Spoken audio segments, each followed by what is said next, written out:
going on, everyone? Welcome back to the channel. So I'm just going to do a little bit of an update for you on XDC today.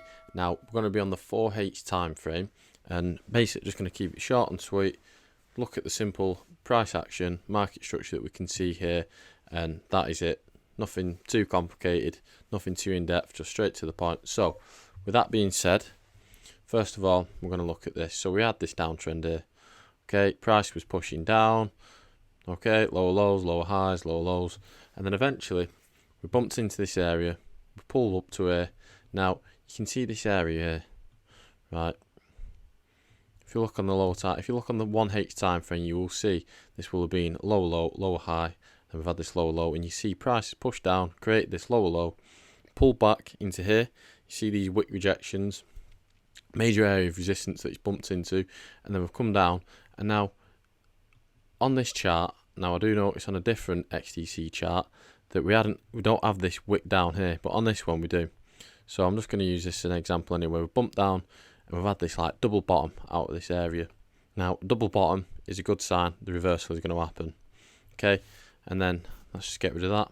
Next thing that we can see is then we start breaking out of major structure within the market like this. Okay, that's your second confirmation basically that you are breaking out of this trend, this downtrend, and you're going to get this reversal. So you can see downtrend, double bottom, then we broke up, breaking out of key areas, and then we pushed up, pulled down. So this will be a new high high, high low, high high, and now we've pulled back into this high low area. Now I'm going to just highlight this because this basically is a double bottom, and of course just like we had here, if this double bottom is a sign of that bullish continuation up, this is a sign here as well that you're going to get that bullish continuation.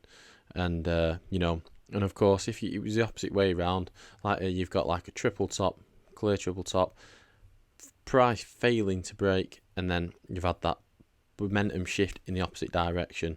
Whereas here, we've had this level created, pushed up, pulled back. This level has then been tapped into again. It's been respected. We're having the wicks forming, and now it looks like we're now getting that bullish continuation up. If you scale down to your lower time frames, you probably will see that you start getting, look at this. So let me just take this for example. You can see price is making, see price is making low lows, low highs, lower low, lower high, lower low. Now you've got to understand, in an uptrend, you will have a downtrend on the exhaustion phase, because the price doesn't just move up in one direction.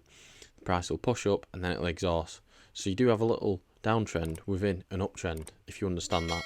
It's a little bit complicated, but in the exhaustion phase, on the lower time frames, it will flip bias basically. And you can see here, this is that area, this double bottom area where I've tapped into, and then what we're looking for in this to get that continuation is this breaking out of this structure, which we have had here. And then of course, we have pulled back quite deep into there, but now what it looks like is happening is that we're breaking out of key levels, and then you can start seeing then that we're starting to make those high highs, high lows, and now look, making a new higher high. So it gets a little bit complicated, and it isn't the cleanest structure on that. I hadn't actually looked at that. I'd only done the analysis on the 4H time frame. What you can see now is that price is pushing up, so you'll be looking to start targeting these highs. And of course, if you're in an uptrend, if you just created a higher low, you were then looking to create a high high. Okay, so it's